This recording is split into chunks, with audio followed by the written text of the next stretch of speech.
Music by Roshan Singh.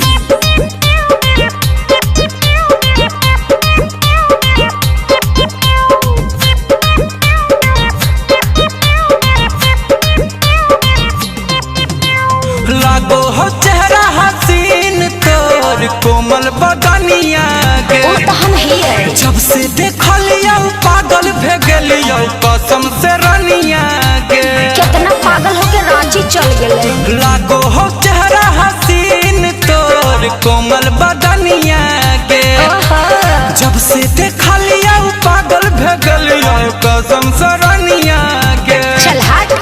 चुम्मा दे मीता की न देबो चुम्मा दे मीता की न देबो सोनावा के न दुनिया के चुम्मा दे मीता की न देबो सोनावा के न दुनिया के चुम्मा दे मीता की न देबो। खाली झूठ बोलो है। नहीं गे अबरी दे दे बात झूठा।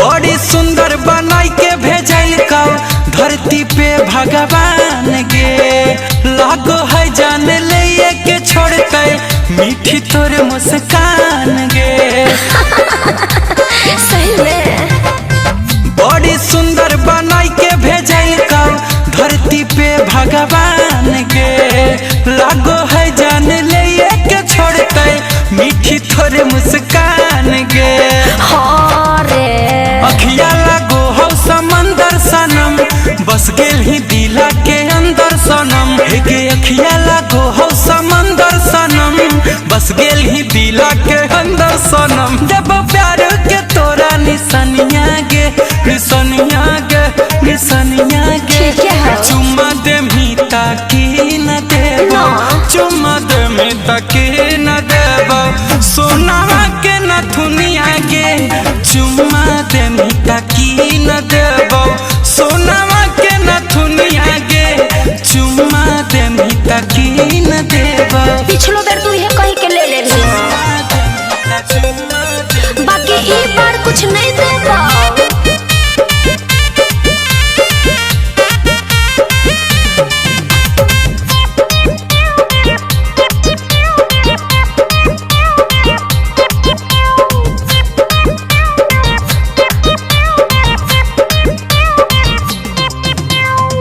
हमारा जैसन कहीं नहीं मिलता लभर दिलादार गे वादा करो ही अब साथ न छोड़बो तोरे से करबो प्यार गे खाली प्यार करबे कि शादियों करबे।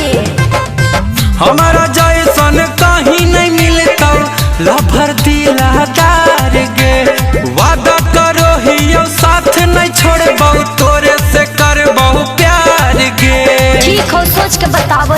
करे नहीं ज्यादा बहाना ये जान तोरे हम हियो दीवाना ये जान पता है। करे नहीं ज्यादा बहाना ये जान तोरे हम हियो दीवाना ये जान अमन गुंजन के बुझे परेशानियां गे परेशानियां गे परेशानियां गे चुम्मा दे मीता की न देबो चुम्मा दे मीता तो की रे की न देबो न दुनिया गे ओके चुम्मा दे मीता की न देबो सोनावा के न दुनिया गे चुम्मा दे मीता की न देबो तले मुआ मुआ मुआ।